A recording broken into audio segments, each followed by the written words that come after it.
Well, we're going to start by telling you that you have to have an open imagination for this kind of stuff.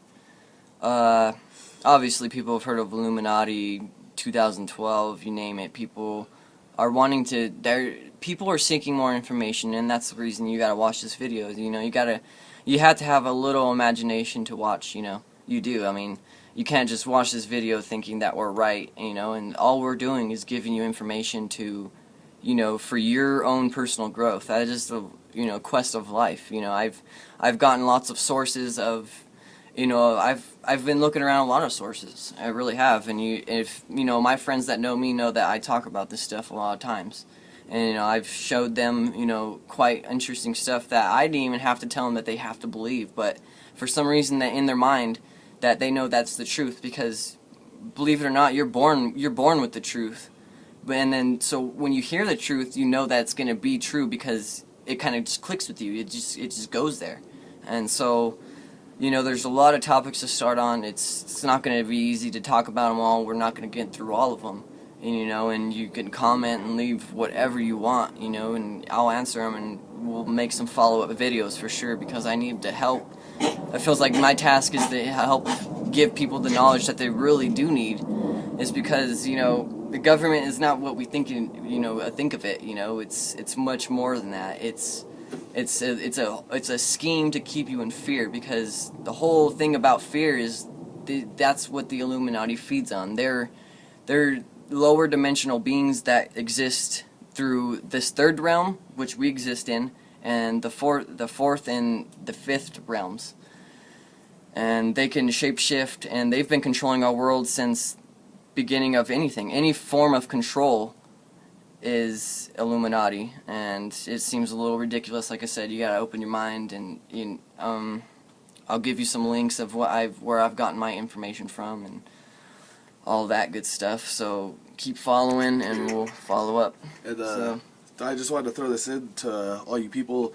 I was one of the main people that thought this was Huba, just never believed in any of it. And this man opened my eyes. Michael really opened my eyes to something new. It's got actual scientific proof behind about what happens. It actually shows that we're stronger, dude. We have more in our brain to compatible, and we know how to deal with this world. Nothing else knows how to deal with this world besides us and what's on it. When we're strong enough, we're the only things that complicate this earth. And it's scary to say, but we control everything through what we do and what we imagine.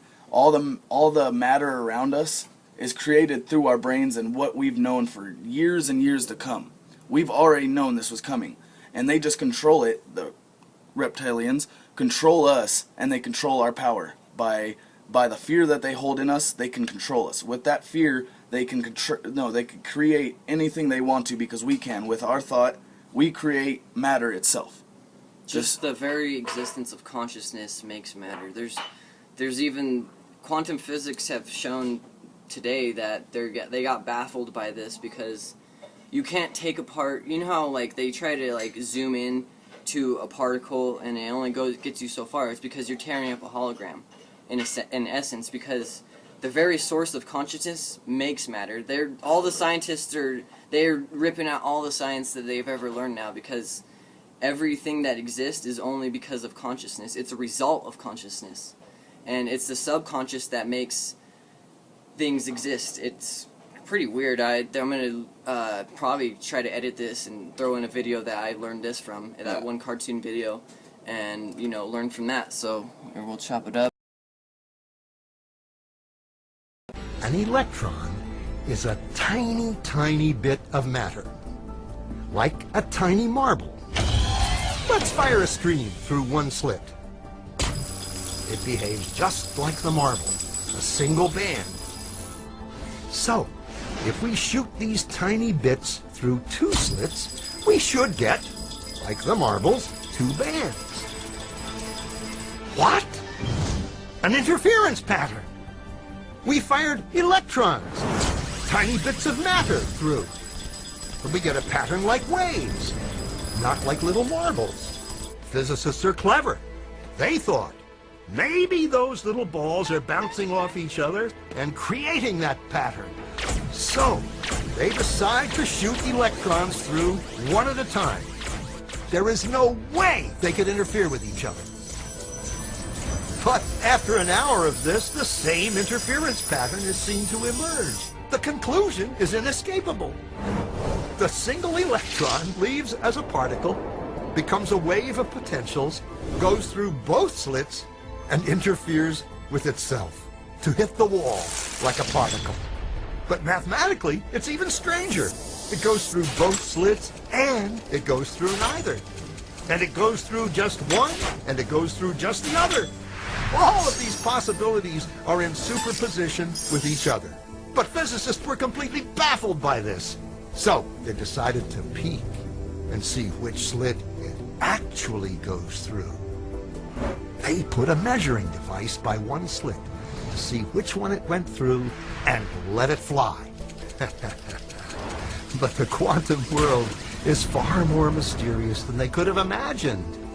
When they observed, the electron went back to behaving like a little marble. It produced a pattern of two bands, not an interference pattern of many. The very act of measuring or observing which slit it went through meant it only went through one, not both. The electron decided to act differently, as though it was aware it was being watched. And it was here that physicists stepped forever into the strange, never-world of quantum events. What is matter? Marbles or waves? And waves of what? And what does an observer have to do with any of this?